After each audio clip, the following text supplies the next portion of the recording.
Salut à tous, j'espère que vous allez bien, moi je vais très bien par la grâce de Dieu. Alors, pour tous ceux qui ne me connaissent pas, moi c'est Dr Irénée Fautier, médecin neurologue, généraliste aussi. Alors, bon, je suis pauvre.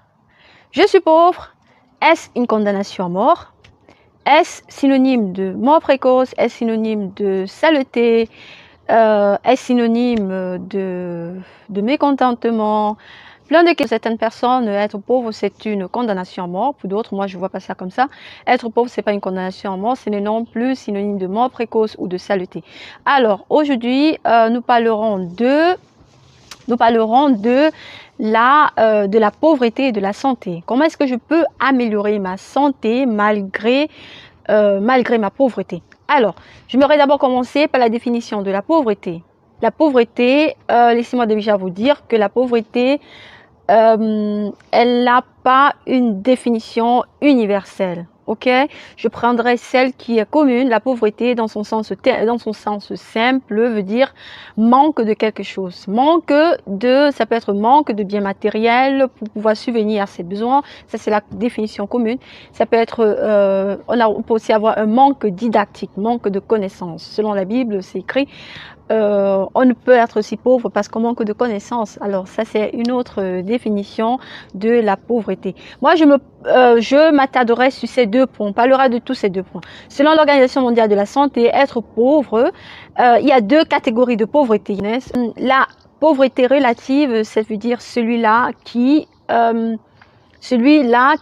réussit, qui a un revenu journalier supérieur à $1, de 1 à $4. Okay? Dans cette catégorie, on a, disons, une personne qui a un salaire moyen de 30 000 francs CFA ou de 60 000 francs CFA par mois. Par exemple, on rentre dans le cadre de certains enseignants au Cameroun, de beaucoup de professeurs, de maîtresses. Il y a beaucoup de figures professionnelles qui ont ce revenu mensuel. Alors, la pauvreté relative. Pourquoi on parle de pauvreté relative? Parce qu'en fait, relative, elle est relative aux besoins de chaque personne. Ok? Dans la vie, il y a ce qu'on appelle le minimum vital, ou encore dit besoin primordial. Besoin primordial, ça veut dire pouvoir manger, pouvoir s'alimenter, pouvoir se soigner, pouvoir s'éduquer. Ok? Alors, quand ces trois-là ne sont pas remplis, ça veut dire vous avez, on peut dire, vous êtes pauvre. Et maintenant, on dit relatif, c'est maintenant dû à chaque personne. Maintenant, il faut voir manger quoi. Il y a certaines personnes que s'ils ne mangent pas la viande rouge journalièrement, c'est coûteux. Au Cameroun, c'est coûteux. La viande rouge journalièrement, pour lui, il ne s'est pas alimenté. Ok? S'alimenter de façon équilibrée, ça veut dire avoir un repas qui contient glucides, lipides, protéines. Ça, c'est la définition basique. Mais pour certaines personnes, maintenant, il faut voir. Il y a certaines personnes, les protéines, certaines personnes s'attendront, non, mais protéines végétales, c'est suffisant et ça remplit aussi les besoins de l'organisme. Mais pour certaines personnes, c'est pas de qualité, c'est pas ce qu'ils veulent. Laissez-moi vous dire, ce que vous voulez, c'est pas toujours ce qui est nécessaire pour votre corps. Et c'est un peu plus coûteux. Une personne pourra pas s'en sortir avec 1000 francs, une autre personne pourra s'en sortir avec 1000 francs CFA. C'est raison pour laquelle on parle de relativité, parce que c'est relatif à chaque personne. Ok? Alors, je le répète, vous pouvez vivre dans une société, comme c'est la situation de beaucoup de pays à bas revenus, certaines sociétés n'ont pas un système sanitaire efficace. Ces pays n'ont pas des infrastructures sanitaires sur pied pour pouvoir subvenir à des situations d'émergence. Donc, raison pour laquelle vous pouvez avoir même des milliards, des millions, des milliards, même je veux le dire, mais vous ne réussissez pas à vous sauver la vie, vous ne réussissez pas à avoir sur le territoire où vous trouvez une santé de qualité, ok? Parce que vous n'avez pas sur place soit le personnel médical qui vous donne des soins de qualité, soit vous avez le personnel médical efficace, mais il n'a pas des infrastructures sanitaires sur place pour pouvoir vous assurer une santé meilleure. C'est un peu comme vous donnez la viande à un boucher, mais vous ne donnez pas le couteau. C'est la même chose en fait. il y a des situations où il faut réagir de façon émergente, par exemple en cas d'infarctus cardiaque ou d'AVC, par exemple, time is brain, AVC, le cœur c'est la même chose, donc il faut réagir quick. Mais même si vous êtes au Cameroun, par exemple, vous dépêchez un hélicoptère, vous avez un hélicoptère privé, laissez-moi vous dire, vous avez un AVC, il faut agir là. Cameroun direct, France, c'est 8 heures de temps. Vous ne réussissez pas à arriver. Attends, vous pouvez mourir, ou même si vous avez une hémorragie cérébrale, vous pouvez aussi mourir dans le vol parce que il faut agir là. Ici, par exemple, en l'espace de 45 minutes, vous réussissez un peu, tout est fait en fait pour vous sauver la vie. Bon, en fait, je ne veux pas idéaliser une société, mais je veux juste dire que chacun doit se donner les moyens de sa politique. Alors, allons droit au but. Je veux dire, chacun doit se donner les moyens de sa politique. Qu'est-ce que je veux dire? Je veux dire, vu que les pays à bas revenus, les pays à bas revenus doivent jouer sur la politique de la prévention. Ok?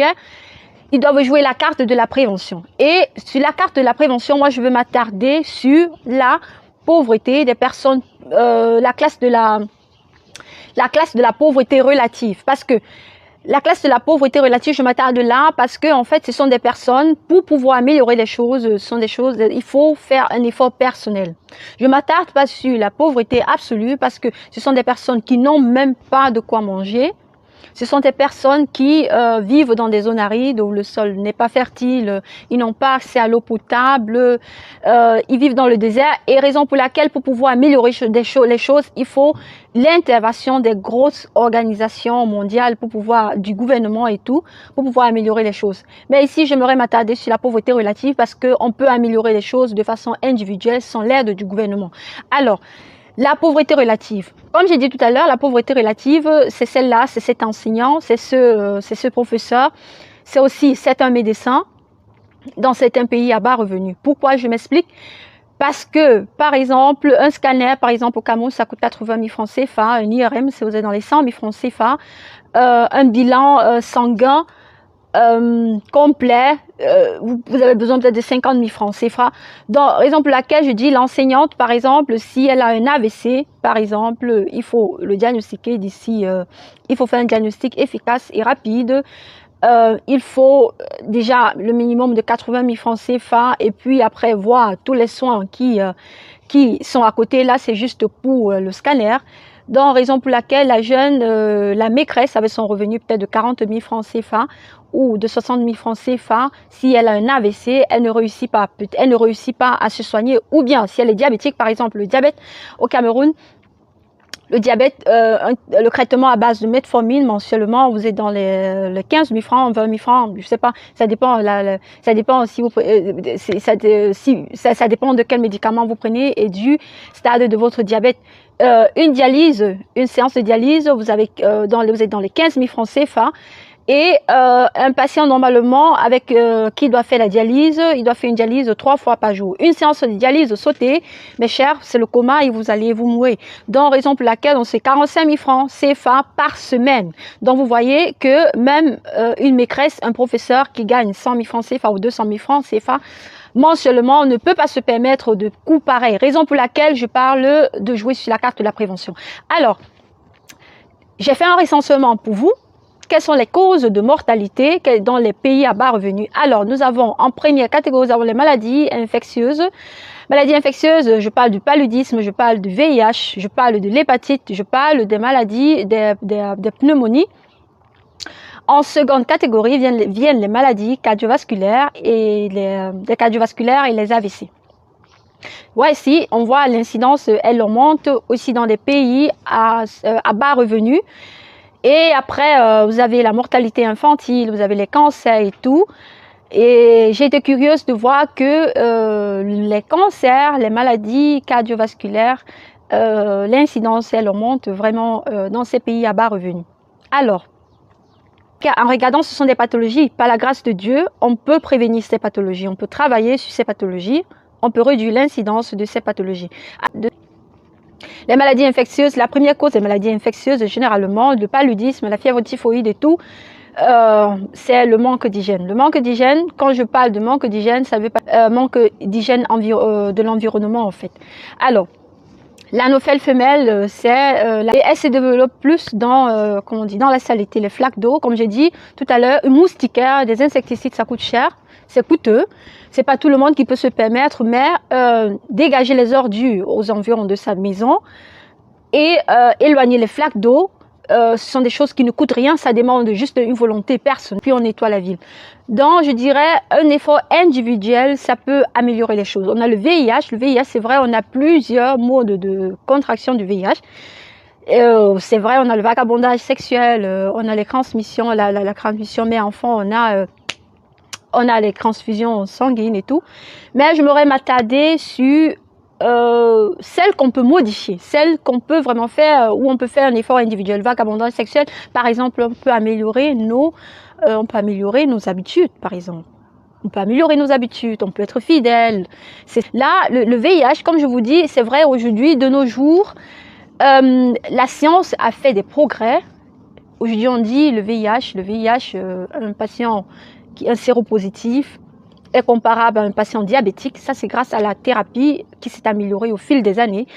Mais je vous dis, avoir le VIH aussi, ça vous prédispose, ça vous affaiblit votre système immunitaire. Quand on parle de système immunitaire affaibli, c'est pas seulement d'infection, mais aussi ça vous prédispose au cancer. Ok? Notre système immunitaire, il n'est pas seulement là pour éloigner des bactéries ou des virus et tout. Il est aussi là pour éloigner, pour éliminer les cellules qui ont subi des mutations.